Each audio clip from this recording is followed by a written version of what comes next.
It was supposed to be a day of celebration, but my birthday took a sinister turn I'll never forget. As the clock struck midnight, marking the beginning of my special day, I couldn't help but feel a shiver run down my spine. I had planned a small gathering with a few close friends at my old family cabin in the woods. The night was crisp and moonless, casting eerie shadows that seemed to reach out and embrace us. As we gathered around the flickering candlelight on the dining table, the atmosphere grew heavy with tension. It was as if the forest itself was watching us, waiting. Soon, strange things started happening. The candles would extinguish themselves, one by one, as if an invisible hand was snuffing them out.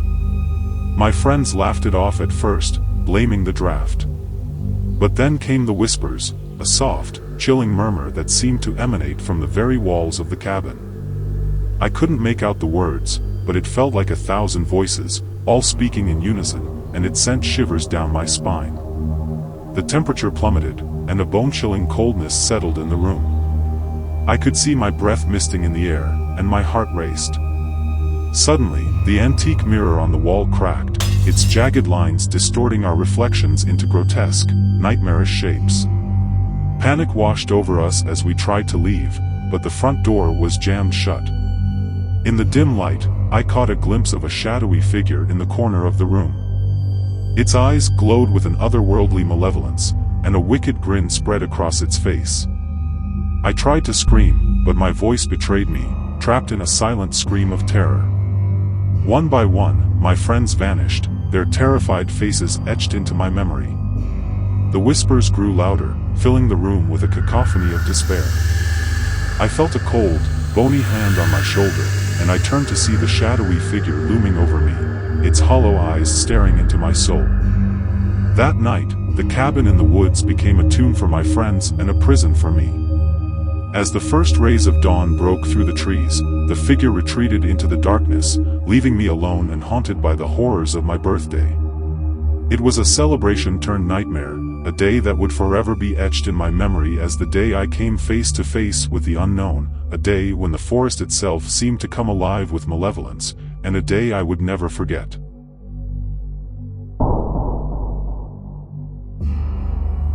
It was supposed to be a joyful celebration, my friend's birthday party at an old, decrepit mansion on the outskirts of town. As we gathered in the dimly lit living room, the ancient house groaned with the weight of its secrets. The walls bore faded wallpaper, and the floors creaked ominously beneath our feet. We laughed and sang, oblivious to the darkness lurking within those aging walls. As the clock struck midnight, the room grew icy cold, and the flickering candles cast eerie shadows. That's when I saw her, an emaciated, wraith-like figure, dressed in tattered rags. Her eyes were hollow sockets, and her skeletal hands reached out towards us. The room fell silent, except for the distant howling wind outside. My friend, Mark, tried to confront the ghostly apparition, perhaps thinking it was a prank, but the moment he touched her icy fingers, he let out a blood-curdling scream. His body contorted in agony, and then, in an instant, he crumpled to the floor, lifeless. Panic swept through the room as we realized the gravity of the situation.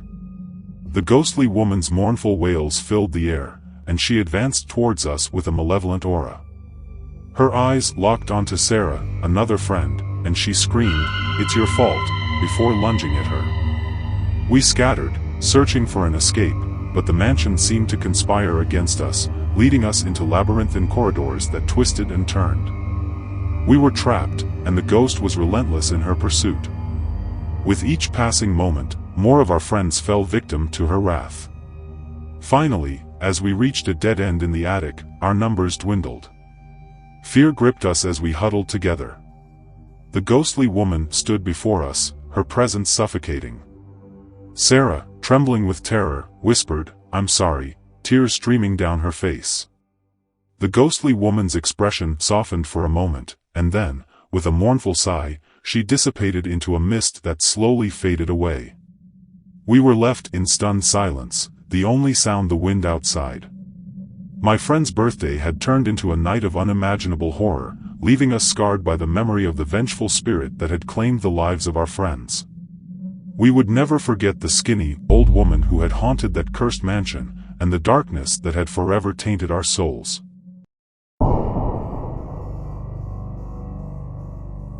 It was my brother's birthday, and he had insisted on a camping trip deep in the remote wilderness as the perfect way to celebrate. The forest was dense, and the air was thick with an eerie silence.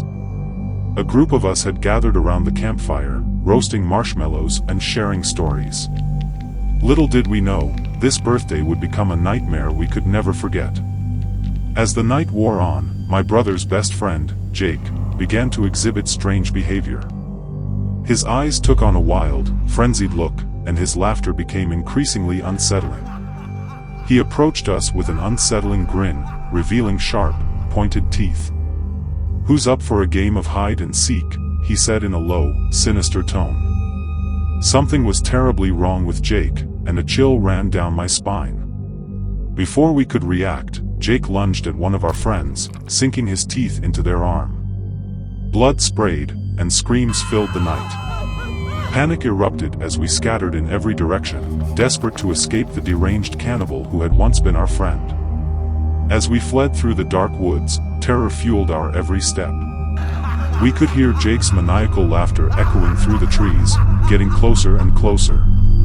It was a nightmare come to life, and we were the prey in his twisted game. Just when it seemed like all hope was lost, the distant wailing of sirens pierced the night. Police cars approached, their flashing lights cutting through the darkness. Officers rushed out, guns drawn, and confronted the crazed cannibal. A tense standoff ensued, but eventually, they managed to subdue Jake and take him into custody. His eyes were vacant, devoid of humanity, as if something sinister had possessed him. As the police secured the scene and tended to our wounded friend, a sense of relief washed over us. My brother's birthday celebration had turned into a horrifying ordeal, one that would haunt our nightmares for years to come. We learned that Jake had been involved in a disturbing cult that had led him down this dark path. My brother's birthday had become a nightmarish encounter with the unimaginable, a reminder that even in the most unexpected places, darkness can lurk, waiting to consume everything in its path. It was my dad's birthday, and we had just moved into our new house, a beautiful, sprawling structure nestled on the outskirts of town. The house was a dream come true, or so we thought. Little did we know the dark secret that lay beneath its foundations. As we celebrated in the spacious living room, the shadows seemed to dance and whisper among the walls. The air was heavy, and an unsettling chill permeated the atmosphere. My dad laughed it off, attributing it to the old house's quirks, but I couldn't shake the feeling that something was terribly wrong. Curiosity got the better of me, and I decided to explore the house. I ventured into the basement, where I discovered a hidden door that led to a small, dusty room. The room was adorned with a faded, tattered wallpaper that depicted eerie scenes of death and mourning. My heart raced as I realized that the house had been built upon an old graveyard. As I returned to the party, I tried to brush off my discovery. But as the night wore on, strange things began to happen. The walls seemed to breathe, pulsating with an otherworldly energy. The floorboards creaked in a rhythmic pattern, like a ghostly heartbeat. Then, the apparitions started to appear, pale, ethereal figures that glided through the rooms. Their mournful eyes locked onto me, and they whispered in hushed, sorrowful voices. They were the restless spirits of the graveyard, disturbed by our intrusion. The birthday cake on the dining table suddenly erupted in flames, casting an eerie glow across the room. My dad's laughter turned to terror as he tried to extinguish the fire. The flames danced wildly, casting grotesque, flickering shadows on the walls. We tried to escape, but the house seemed to shift, its layout constantly changing, trapping us in a maze of dark corridors. The ghostly figures grew more agitated, their whispers turning into anguished cries. Just when it seemed like all hope was lost, the front door swung open, and a gust of wind rushed through the house, dispelling the flames and banishing the apparitions. It was the local historian who had uncovered the house's dark history and come to our rescue. My dad's birthday had turned into a night of unimaginable terror, a chilling reminder that some secrets are best left undisturbed. We abandoned the house that night, leaving it to the restless spirits that called it home. The memory of that birthday would forever haunt us, a reminder that sometimes, the past refuses to stay buried. It was a warm summer evening, and my birthday celebration at the old mansion had taken an unexpected turn. My close cousins, Emily, Lucas, David, and Sophia, had joined the festivities, and we found ourselves gathered in the grand, dimly lit parlor. As the clock inched toward midnight, the five of us huddled together, excitement mixed with nervousness in the air.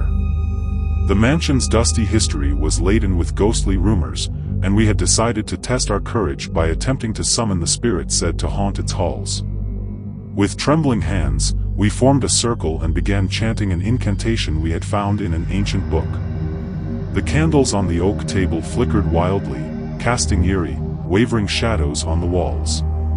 Our hearts pounded as the room grew colder, and the atmosphere grew thick with an otherworldly energy. A soft, distant whisper filled the room, slowly growing louder and more distinct, like a chorus of voices carried on the wind. Emily, Lucas, David, Sophia, and I exchanged nervous glances, but curiosity kept us bound to our ritual. Then, she materialized, a spectral figure in a flowing white dress, her face obscured by long, dark hair. She glided toward us, her feet barely grazing the floor, and her eyes were deep pools of darkness. The air seemed to constrict as she drew nearer, and the room pulsated with her ominous presence. With a voice like the mournful wail of the wind, she whispered, "Why have you summoned me?" Her words sent a shiver down our spines. Terror gripped us, and we tried to break the circle, but our hands remained locked together.